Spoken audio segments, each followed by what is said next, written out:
para encerrar e coroar esse dia de intenso debate e aprendizado, teremos o painel Temas Atuais do Repetro SPED e Repetro Industrialização, para o qual convido Amanda Pires, gerente de regimes especiais na OneDC SLB, para fazer a moderação juntamente com os painelistas. Por gentileza, Carlos Chambarelli, gerente tributário da Nove.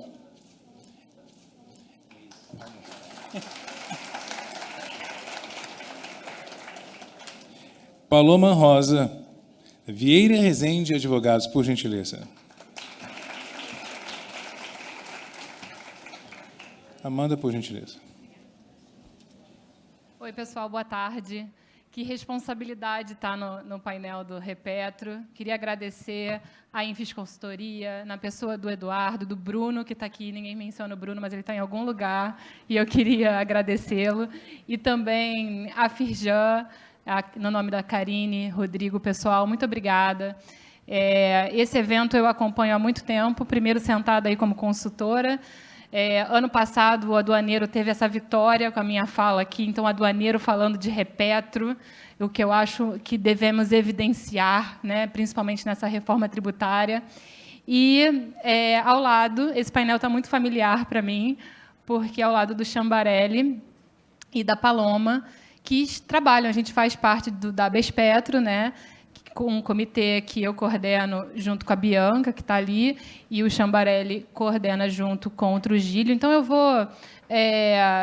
não vou dar o currículo, porque eu acho que todo mundo já conhece vocês, mas, quando o Eduardo pensou nesse painel, ele falou o seguinte, né, o Repetro está estabilizado, será que tem alguma outra coisa para debater sobre Repetro?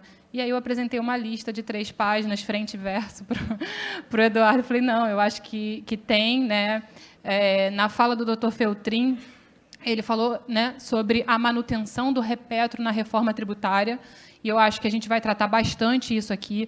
A equipe da Receita Federal do Rio tem muita clareza sobre a importância do Repetro, mas a gente teve algumas experiências, se você me permite compartilhar, porque foi nossa experiência, no grupo técnico 1 da reforma tributária, onde estava sendo debatidos os regimes especiais, e esse entendimento ele não é pacífico em todos os níveis, né? O Repetro é muito demonizado. Então, vou repetir, porque eu gaguejei, eu acho que isso tem que ser mais direto. O Repetro é muito demonizado. E não pode ser, porque a gente estava falando aqui sobre crescimento, sobre investimento, sobre novas reservas. E, para isso acontecer, a gente precisa garantir a manutenção do Repetro, a gente precisa debater imposto seletivo nas operadoras, com certeza. Então, com isso, eu convido a Paloma para apresentar um pouco desse tema que a gente já discute muito tempo juntas, e a apresentação dela está de tirar o fôlego, que eu já vi o spoiler. Olá, boa tarde a todos. Eu acho que eu vou falar de pé.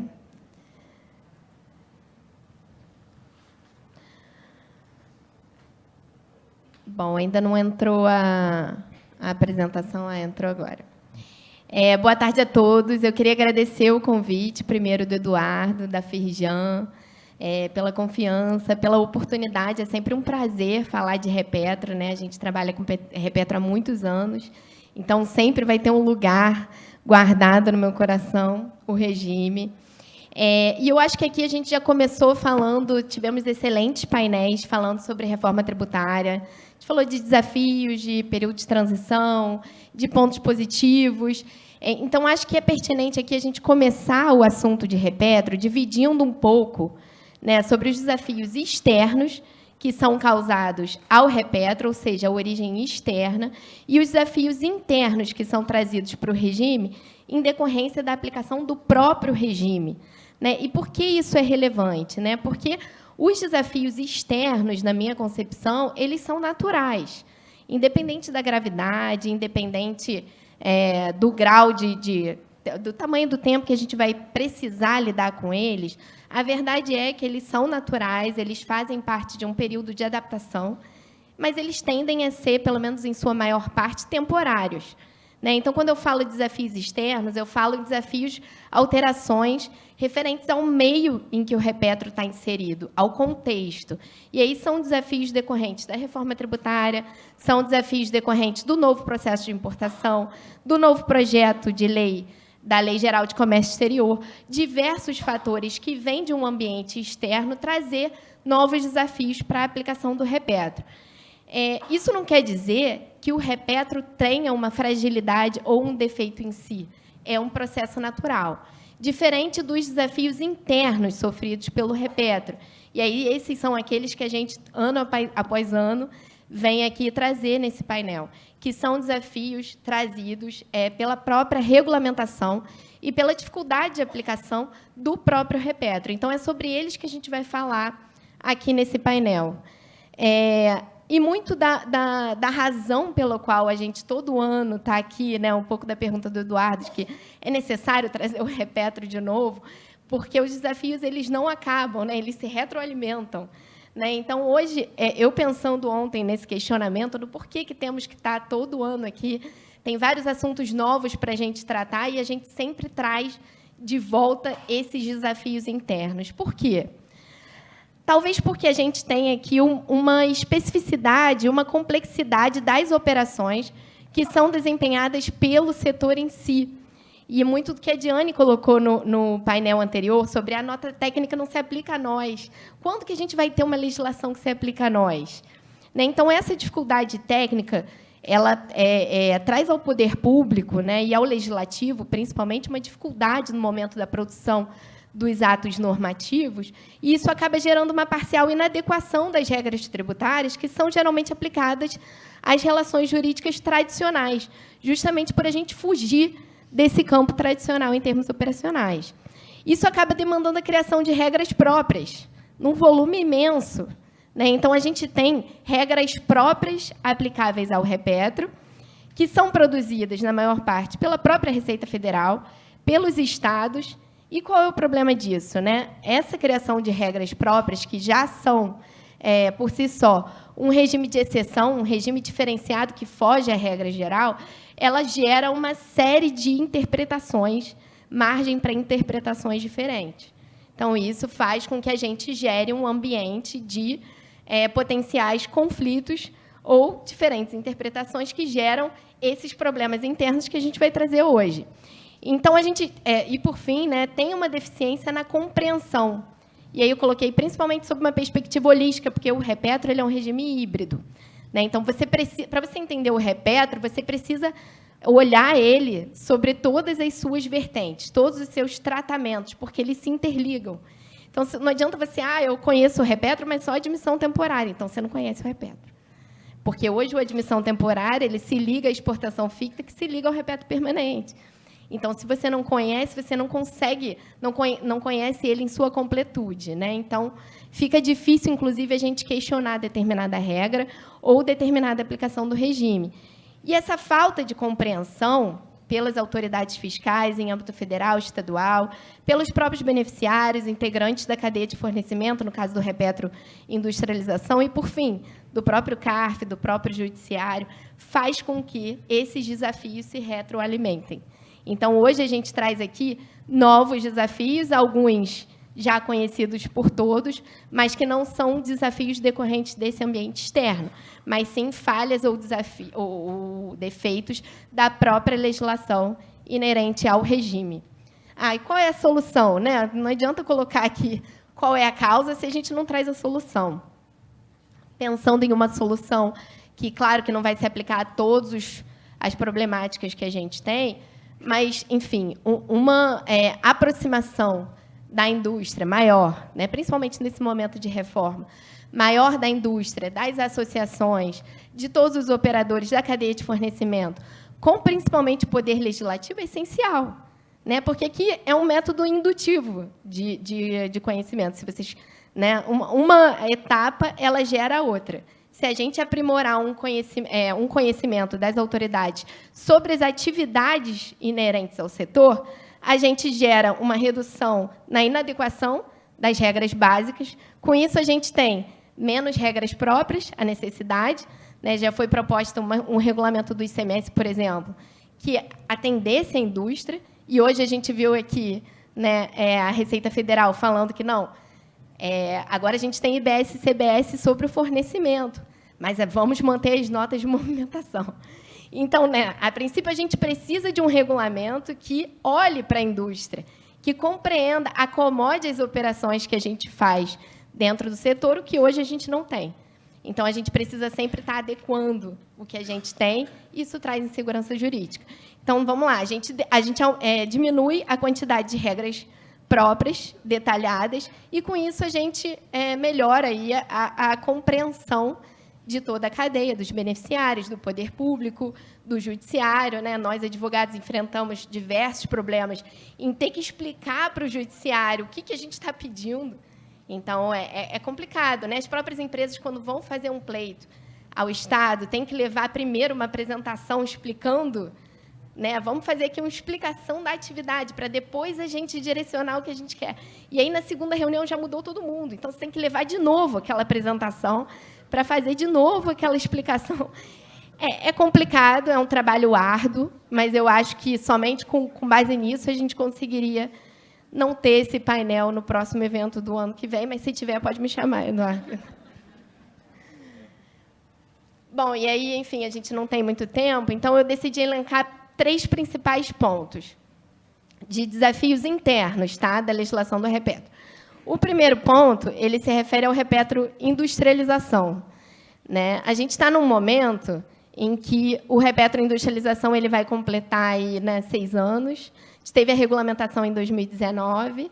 Então, a gente está num momento em que estão sendo apresentados pedidos de prorrogação de prazo, talvez os segundos, terceiros e etc., mas porque o prazo é curto, né, 1 ano prorrogável por mais 1 ano. A gente tem aquele longo ciclo de fabricação, que é de 5 anos, mas a tendência é que as empresas façam esse pedido de prorrogação.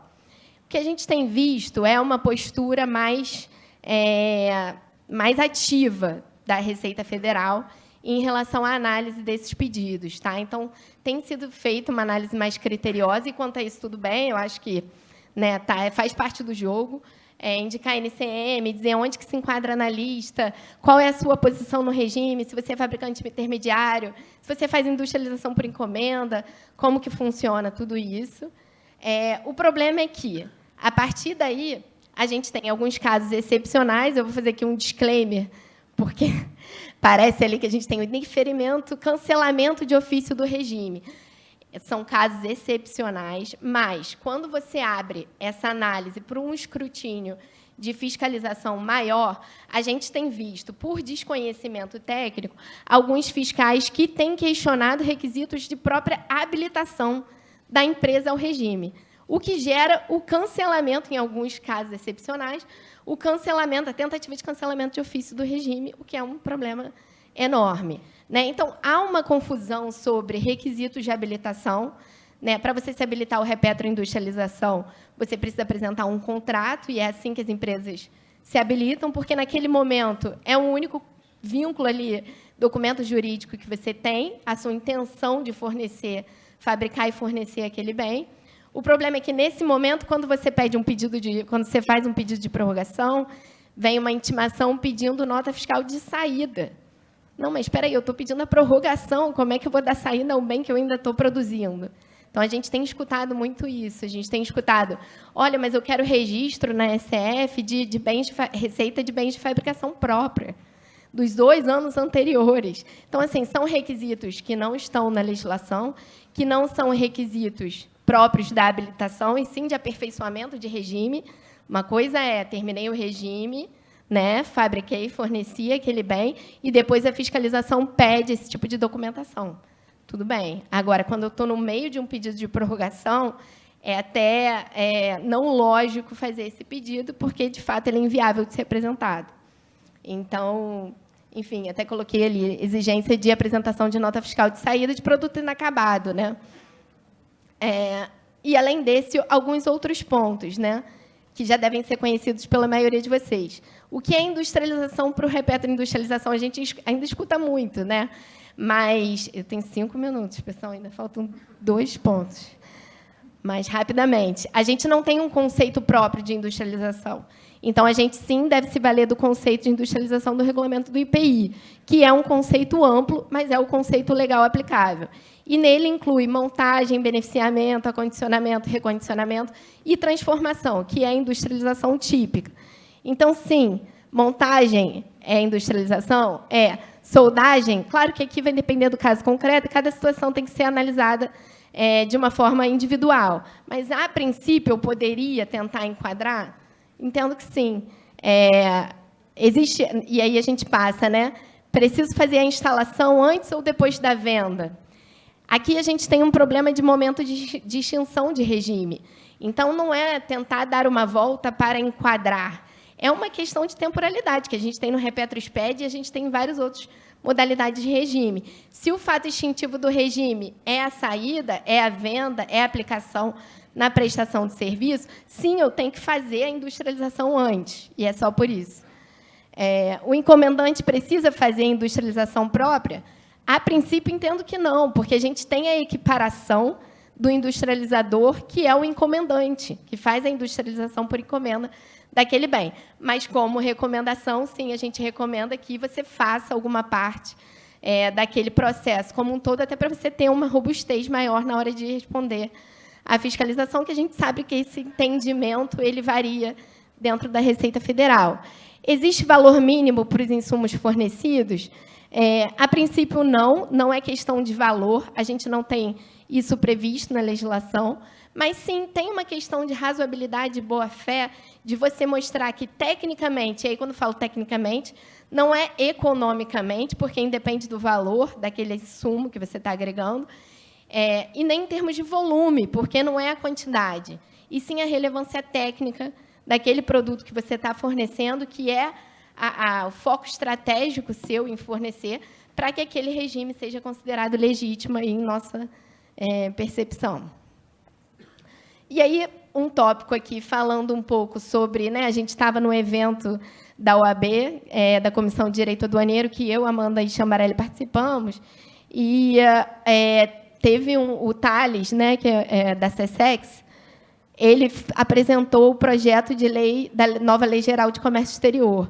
E, quando ele apresentava, ele falou algo interessante, que o objetivo do projeto era apresentar o regramento em relação ao Repetro, só aplicável às modalidades aduaneiras. Então, dava a entender que você vai passar a regulamentar o Repetro de forma segregada. Então, eu já trago aqui esse tópico, porque, de novo, como eu falei, o Repetro ele é um regime híbrido e ele só funciona em conjunto. Então, é difícil você conseguir fazer essa segregação, e que é uma segregação que não se justifica, porque ela é teórica. De novo, a gente passou anos tentando segregar o direito tributário e o direito financeiro. Para quê? Hoje, a gente vê que a gente ganha muito mais quando a gente faz a análise em conjunto. Então, para que a gente tentar esse exercício, gastar tanto tempo nesse exercício de segregar o direito aduaneiro do direito tributário, quando eles se complementam, principalmente no Repetro? Então, não sei se a Amanda quer falar alguma coisa. Não, quero falar sim, porque... Lei geral, eu estou vendo todos os advogados aqui concordando com todas as suas falas. Então, assim, enquanto você fala. Mas quando a gente fala de Lei Geral do Comércio Exterior, a gente está falando o seguinte: está vivendo uma reforma tributária aqui, e aí, tributaristas, não adianta a gente montar uma equipe multidisciplinar para tratar a reforma tributária e não contemplar o aduaneiro. Não é a logística, é o aduaneiro dentro desse tema, Porque a gente está vivendo uma reforma aduaneira ao mesmo tempo. A forma de importar no país já mudou. A gente está agora com a do INPE, ampliando o cronograma. A gente tem o PL 15, que foi mencionado aqui também pelo Dr. Feltrin, que fala da conformidade aduaneira. A reforma tributária, em paralelo, fala em não legislar para exceção. Mas, olha só, o que é o Repetro? O Repetro é uma exceção. Então, ele vai na contramão da reforma tributária. E, quando a gente escuta o Ministério da Economia, num evento da OAB, no Rio de Janeiro, tentar descentralizar isso, cabe a nós falar, não, é a mesma coisa, isso não pode separar, porque senão vai dar problema na nossa operação, no dia a dia. Perfeito, Amanda. Bom, passando aqui para o próximo tópico, tá? Coloquei aqui, tá? Porque tem uma provocação na parte final desse terceiro ponto, né? É sobre a legitimidade de cobrança de juros de mora nos casos de despacho para consumo, nacionalização e prorrogação do regime de admissão temporária do Repetro-SPED. Né? A gente sabe que teve um recente julgamento do STJ que reconheceu a ilegalidade da aplicação desses juros nos casos de nacionalização e prorrogação, quando você tem o pagamento proporcional, justamente porque você não tem aquele momento do vencimento, né? O tributo está suspenso, e no momento que você vai fazer a nacionalização, você registra uma DID, uma do INPE agora, né, para consumo, e não... Você não tem que retroagir aquela importação original, apesar da IN tratar da aplicação dos juros de mora. E aqui, só trazendo rapidamente, o artigo 404 do Código Civil, ele fala que os juros de mora é indenização pelo atraso no pagamento da dívida. Ou seja, a incidência do juro de mora depende do não recebimento pelo credor nas datas acordadas do valor a que ele tem direito. Então, né, pelo artigo 110 do CTN, a gente não pode alterar institutos de direito civil. Então, só trazendo aqui que, no caso, os juros de mora, eles têm que ser uma indenização que possa ser cobrada após o vencimento, ou seja, que seja exigível. No caso em que a gente tem a suspensão do regime de admissão temporária, esses tributos só vão ser exigidos, se a gente não tiver nenhum descumprimento no meio do caminho, no final desse regime, quando houver a importação para consumo. E aí não tem por que retroagir, porque naquela época não havia vencimento, não havia justificativa nem indenização qualquer a ser paga. Tá? Então, esse é um tema que já é mais ou menos conhecido. A questão é que a gente entende que esse mesmo racional que eu trouxe aqui muito rapidamente, ele pode ser aplicado também aos casos de nacionalização e saída de bens inacabados, produtos intermediários no âmbito do repetroindustrialização. Porque, apesar do repetroindustrialização, tá? E aqui é mais uma provocação do que uma afirmação, porque é uma tese nova, né? Não tem ainda uma ratificação pelo judiciário, mas o racional se aplica igualmente. Se, quando você tem a intenção, ao trazer aquele bem, de fabricar um bem que depois terá uma saída, e, no meio do caminho, você decide nacionar ele para outros fins, é um momento da nacionalização e que aquele imposto se torna devido. Tá? Então, enfim, só trazendo aqui uma provocação. E, para terminar, já que, enfim, a plaquinha já até sumiu dali, há uma expectativa de que a reforma tributária traga uma maior simplificação e transparência às operações desempenhadas no âmbito dos regimes do Repetro-SPED e repetroindustrialização. No entanto, né, para os desafios relacionados, né, os desafios externos agora, e principalmente em relação ao período de transição, muito por conta da inserção de novas modalidades, não vamos esquecer que temos novas modalidades ao Repetro, como elas serão inseridas, se elas vão impactar o funcionamento das outras modalidades já pré-existentes, bom, vai ser aí objeto do próximo seminário e a gente só espera que elas sejam endereçadas de forma clara e cuidadosa. Gente, obrigada aí pelo tempo.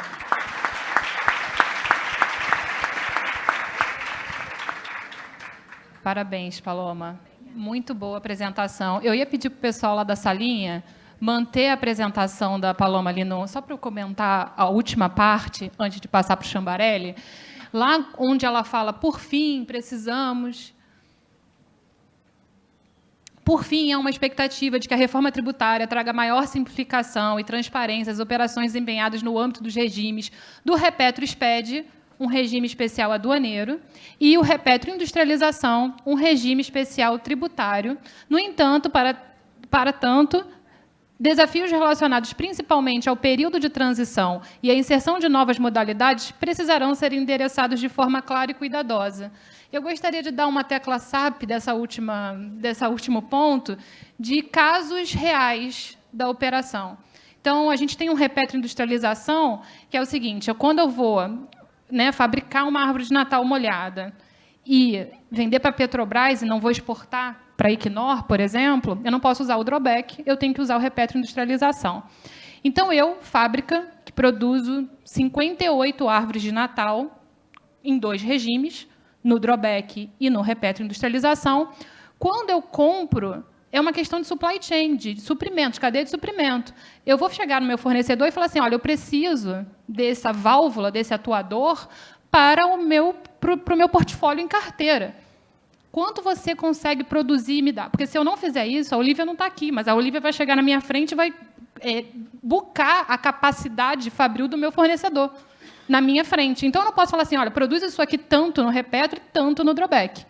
Só que a gente tem dores hoje no Repetro do jeito que está, que a gente está diante de uma janela de oportunidade que não precisa ir desta forma para a reforma tributária. A gente está diante de uma janela de oportunidade de pacificar a transferência entre regimes. Então, eu não tenho que decidir com o meu suprimento que a gente vai comprar em drawback, porque do drawback pode transferir para o Repetro e do Repetro não pode transferir para o drawback. Porque é uma questão de supply chain, é como a dinâmica da fábrica do óleo e gás funciona. Outro case, rapidamente aqui, é a questão de longo ciclo de fabricação. A gente vai ter um prorrogável automaticamente por mais um e os 5 anos. Por que não pacifica que é 5 anos? Aí, enfim, eu tenho hoje produção que é curto e longo ciclo. Então, eu tenho que pedir prorrogação 3 vezes do mesmo projeto, às vezes. É um ponto para a gente pensar. Outro ponto, eu lembro do Edu falando isso num painel, industrialização por encomenda. Lembra disso? Acho que foi 3 eventos atrás. Até hoje a gente não sabe o que fazer. Se a gente tiver que fazer um AD subcompra, mandar para um terceiro e voltar para a gente continuar industrializando, isso é uma zona cinza, é uma insegurança jurídica para a gente. Se a gente manda para o exterior, isso volta dentro do prazo, eu termino meu equipamento final e entrego para a minha operadora, previamente habilitada no Repetro SPED, eu também tenho uma operação cinza. Então, a gente está diante de uma oportunidade de normatizar essa lei complementar que garante o Repetro. Eu acho muito importante, uma vitória, porque a experiência que o Chambarelli estava do meu lado, lá de mão dadas, com a CNI, com a ABMAC, querendo exterminar o Repetro. Foi uma luta manter o Repetro, né, nessa lei complementar. A operadora estava com os olhos todos no imposto seletivo, Bruno.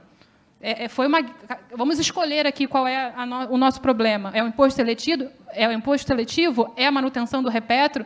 Então, os industrializadores tiveram que brigar pelo Repetro e foi uma coisa assim assustadora de ver. Eu nunca tinha visto um nacionalismo assim tão forte dentro dessas instituições como a CNI e a ABMAC, enfim.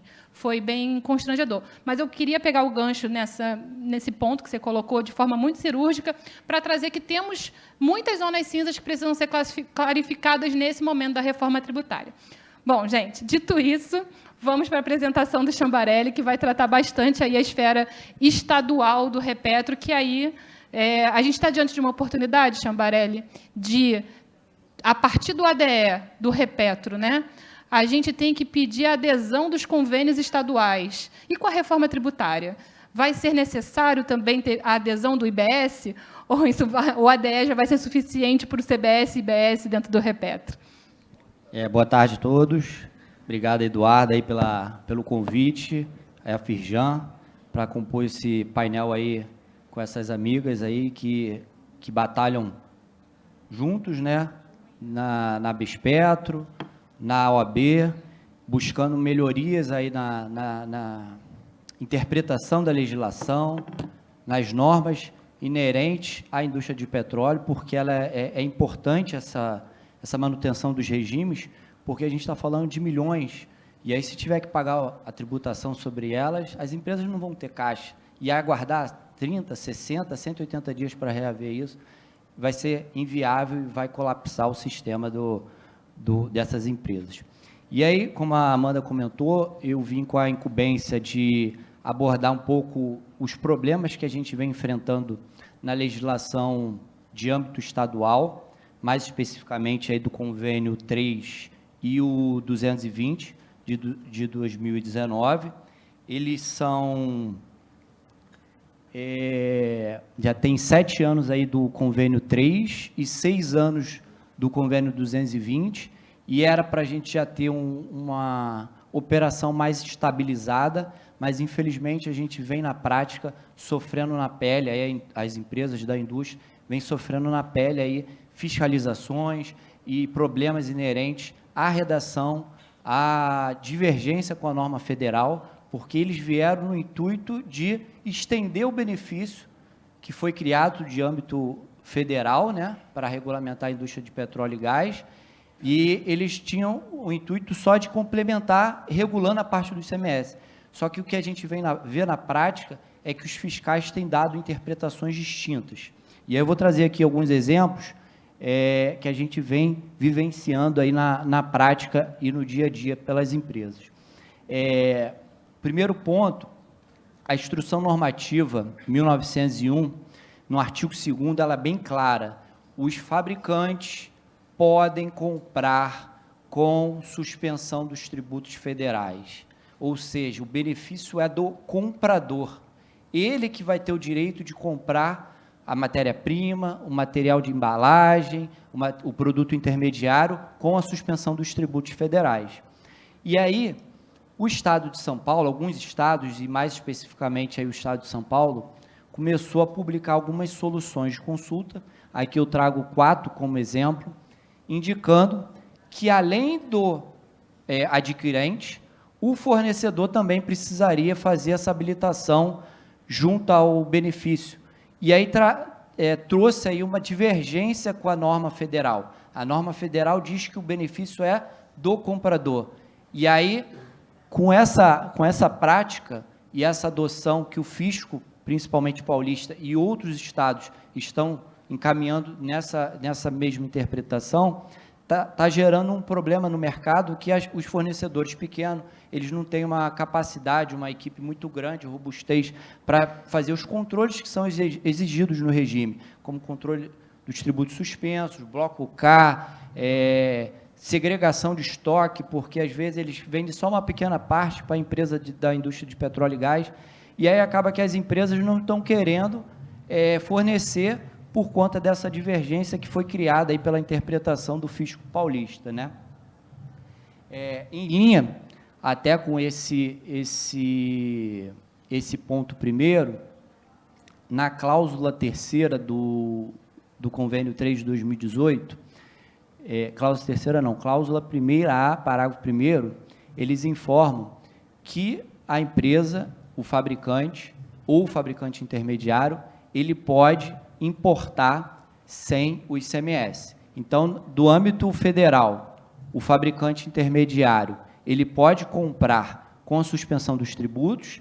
No âmbito estadual, é disposto no parágrafo 1º que ele pode importar a matéria-prima sem o ICMS, mas no âmbito estadual, interno dentro do país, o convênio ele não é claro, ele deixa a desejar e ele é omisso com essa informação.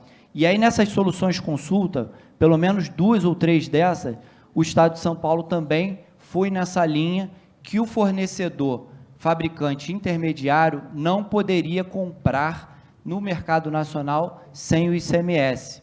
E aí, com isso, você está fazendo uma estimulação para que o fabricante intermediário, eles importem, comprem internacionalmente, em detrimento do fornecedor nacional. Ou seja, a legislação está lutando contra o mercado nacional, estimulando as empresas a fazer a compra internacional.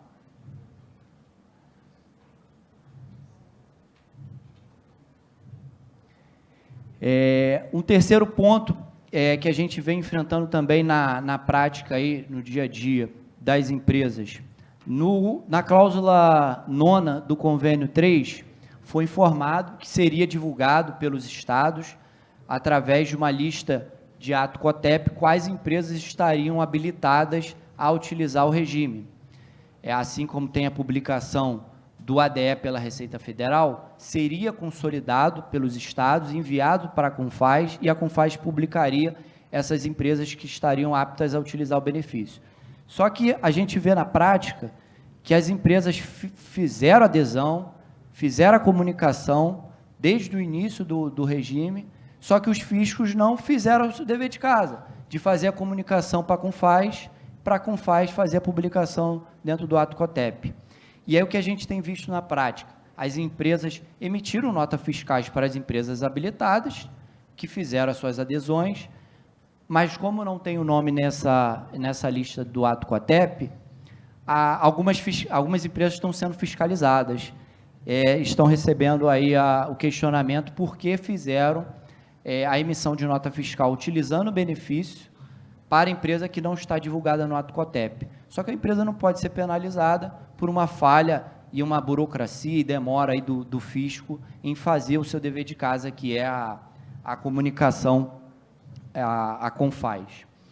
E em linha até com esse ponto, a cláusula 9ª, ela fala que as empresas que desejarem utilizar esse benefício farão adesão junto aos seus estados. Então, ela faz a habilitação no âmbito federal, é publicado o ADE, e no âmbito estadual ela faz a comunicação. A adesão, você informa lá que eu vou fazer a utilização desse benefício.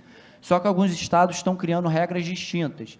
Então, estão exigindo uma série de documentações, passarem por um crivo de análise e, às vezes, demoram. E aí isso está gerando uma divergência de interpretação, estados adotando de uma forma, outros estados adotando de forma divergente, criando essa confusão aí. É adesão, é habilitação, e até hoje, 7 anos depois, a gente não sabe, em cada cenário a gente tem que trabalhar de uma forma. Outro problema também que gerou fiscalização, uma empresa da indústria, a gente acaba, dentro da ABESPETO, da OAB, tentando dar ajuda para as outras empresas, buscando as melhorias na legislação, e elas trazem as dores que elas vivem no dia a dia. Uma dessas, dentro da cláusula 1ª A, quando foi introduzido pelo convênio 220, que foi para especificar e segregar ali a parte da parte do repeto industrialização dentro do convênio, o legislador falhou ou foi equívoco, indicou que o fabricante deveria se habilitar ao repetro. E ele não botou repeto SPED, não botou repeto industrialização, simplesmente botou repetro. E foi uma omissão, na minha opinião, porque existem outros artigos, outras cláusulas do convênio, que é citado repeto industrialização. Então, ele utilizou esse termo, repeto industrialização, em outras partes do convênio. Então, ali na cláusula 1ª A, ele equivocadamente não tipificou que o fabricante deveria ser habilitado ao repeto industrialização. E por essa omissão, teve empresa que recebeu questionamento do fisco, exigindo habilitação ao repeto SPED, por desconhecimento, até acho que a Paloma comentou, às vezes, desconhecimento do mercado, da indústria em si, e ele exigiu a habilitação do repeto. Então, teve uma dor de cabeça para essa empresa, para justificar, contratar parecer, para indicar que a habilitação não era no repeto SPED, e sim no repeto industrialização, que era voltada para a parte de fabricação. Coincidentemente, agora aqui no intervalo, fui procurado por 2 pessoas aí da indústria, que comentaram que esse aqui é um problema que tem sido enfrentado. Eu falei, esse aí vai ser um dos pontos que eu vou abordar ali na minha apresentação, e acho que é um ponto que a gente precisa continuar batalhando e brigando para que isso seja regulamentado. Quando teve a alteração do convênio 220, separando ali as operações dos fabricantes, na redação da cláusula 3ª, eles indicaram que o fabricante exportador, deveria ser habilitado ao repeto SPED. Se o fabricante que utiliza o benefício do repeto não pode encerrar o benefício com exportação, como é que ele vai utilizar na exportação? Por que ele vai se habilitar no repeto SPED? E aí gerou uma incongruência entre os regimes, né? E aí um pleito nosso da indústria, até para a gente eliminar essa necessidade de utilizar vários regimes, é que a gente tivesse dentro do repetro, como um todo, a possibilidade do repetro industrialização ser encerrado com um processo de exportação. E ele só permite a venda nacional. E aí acaba a gente tendo que usar diferentes regimes. Essa eu vou usar o drawback porque é exportação, mesmo sendo na indústria de petróleo e gás. Não, essa aqui eu vou usar no repetro, porque é venda nacional. E aí acaba gerando essa dor de cabeça na indústria que a Amanda estava bem comentando, né, Paloma? Exatamente. Até se no meio do caminho a empresa muda de opinião, os planos mudam e ela antes venderia para o mercado interno e aí depois ela tem a intenção de exportar.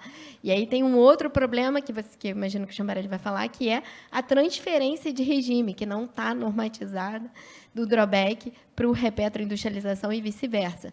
Então, isso engessa a indústria, né? Porque você tem dois regimes que tentam priorizar a indústria nacional, um pode exportar e o outro pode vender nacional. Então, é algo que esse seria um momento oportuno da gente equalizar essa problemática também.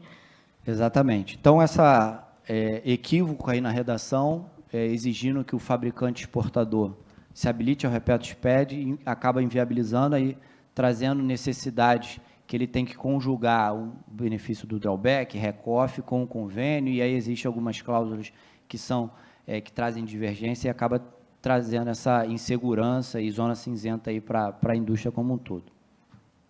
E essa exigência também está na cláusula 3ª, inciso 2, para o fabricante intermediário. Exigência que o fabricante intermediário seja habilitado ao RepetoSPED. Não tem sentido algum essa exigência dentro do convênio.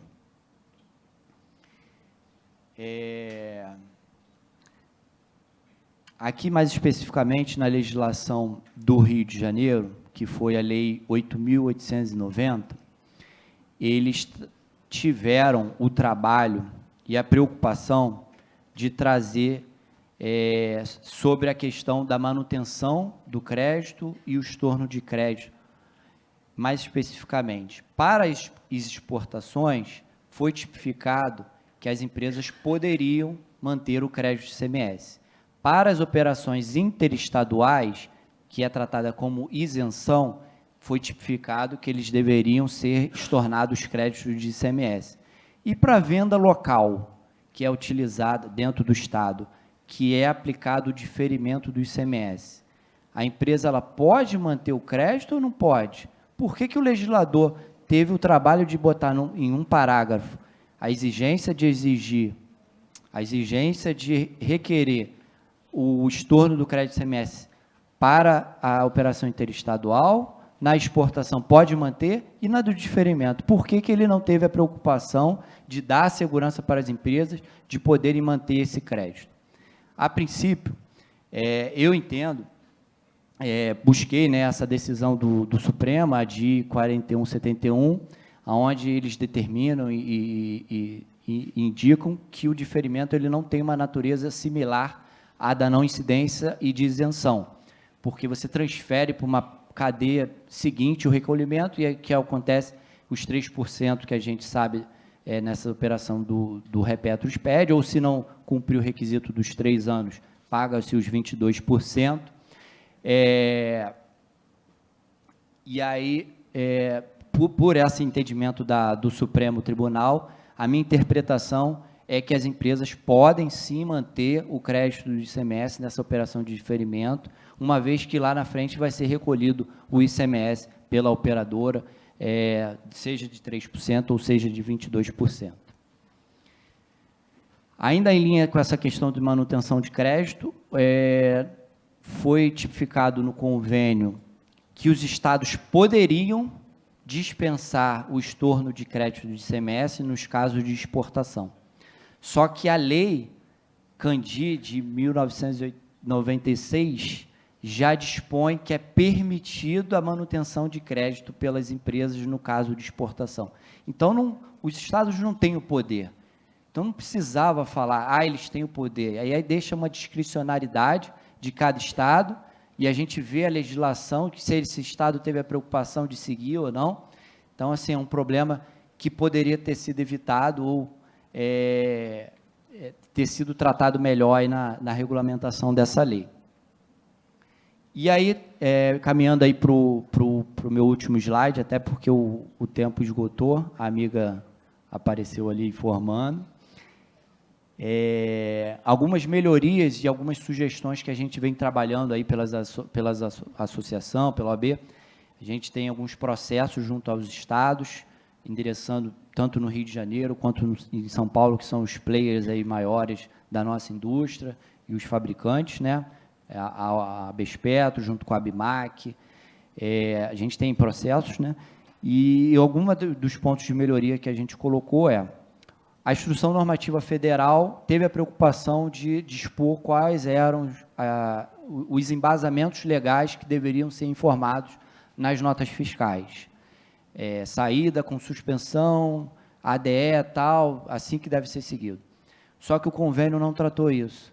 E são os estados que regulam a questão de emissão de nota fiscal, de documentação fiscal. E eles não tiveram a preocupação de tratar isso nos convênios. Então, eles foram omissos e poderiam ter sido melhor nessa finalidade. Com relação à cláusula 1ª do convênio, quando eles tratam que os estados poderão isentar, suspender ou diferir o ICMS das empresas fabricantes, eles falam operações. E por eles tratarem como operações, alguns fiscos estão dando interpretação distinta do que era a finalidade do benefício, que era nas aquisições. Então, uma solicitação e uma necessidade que a gente vem pedindo é que eles esclareçam que o benefício do industrializador são as operações de compra e também a venda baseado no benefício do seu cliente. Um ponto, eu acho que foi a Amanda ou a Paloma que comentaram aqui, no âmbito federal, eles trouxeram um inciso simples dizendo que a industrialização por encomenda se aplicava o benefício do repetro industrialização, mas os dois convênios eles foram omissos. Em nenhum momento foi comentado ou ratificado que as operações de industrialização por encomenda estavam amparados também pelo benefício do convênio. Entendemos que sim, por ser um processo de industrialização, mas a gente fica à mercê da interpretação de cada fiscal. Aqui um ponto de melhoria, né, que foi até um ponto que foi abordado após a publicação dos dois convênios, foi a possibilidade de uma mesma empresa utilizar o benefício do repetro industrialização e repetro SPED, ou seja, ela fabrica o próprio bem que ela posteriormente foi contratada para prestar serviço. Foi um ganho aí essa solução de consulta, porque a gente, acredito eu, que o legislador, quando criou a IN, não imaginou que isso poderia ser possível, as empresas, no dia a dia, na sua prática, entenderam que isso era uma possibilidade, e acho que poderia ser agora atualizados os convênios para endereçar e tratar como as empresas devem fazer essa transferência, porque o repetro industrialização ele encerra com a venda.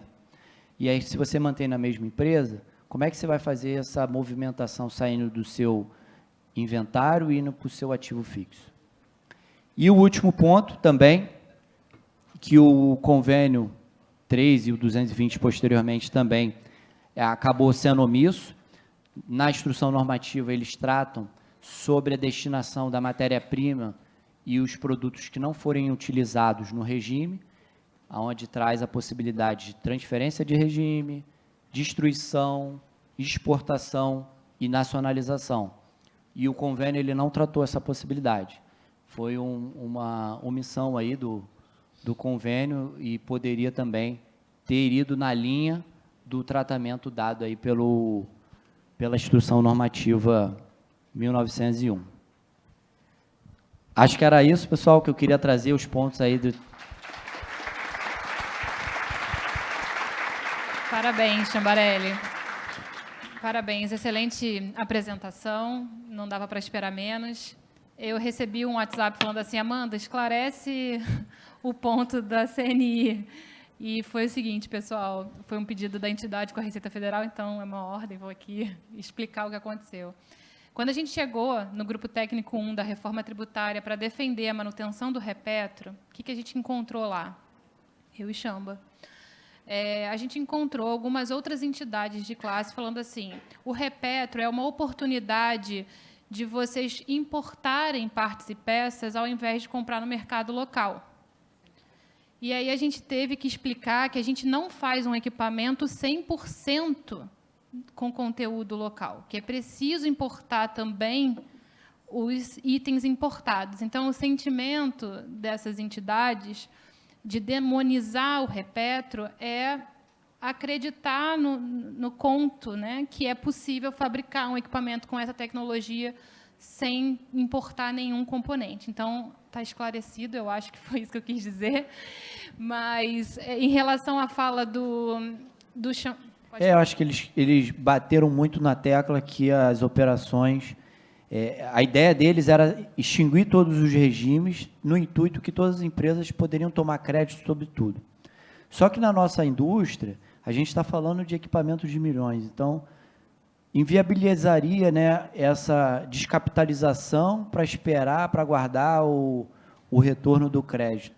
Então, a manutenção dos regimes é de suma importância para a manutenção e a continuação do regime dentro do país, né, Amanda?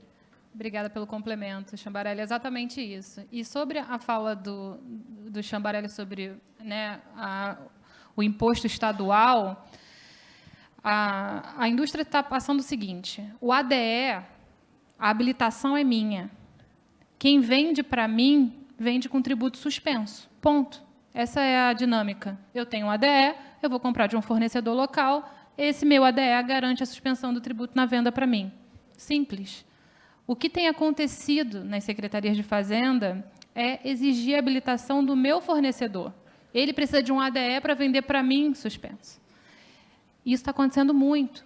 E não é só São Paulo. Em vários estados a gente tem visto isso. Então, foi um ponto que você trouxe realmente que precisa ser pacificado. E, quando a gente fala de IBS, a gente tem que pensar que o ADE tem que ser suficiente para garantir a boa ordem do regime para a competitividade, porque hoje, gente, quando a gente fala de sentar na indústria, a gente fala, né, estou vendo aqui todo mundo, Diogo, Charles, que está aqui, o nosso papel é traduzir legislação para o gringo, que está lá investindo, né, que vai trazer o projeto para a gente, e a gente precisa garantir essa garantia jurídica, né, Paloma? Então, se quiser fazer sua consideração final para a gente encerrar. Não, perfeito, Amanda. Acho que é isso, né? Acho que o objetivo de trazer sempre o Repetro para cá é evoluir em termos de conhecimento, de legislação, de transparência, de simplicidade. E eu acho que isso a gente tem feito, né? Acho que esse evento tem garantido que a gente traga sempre a debate pontos que são relevantes para o dia a dia, principalmente, das empresas.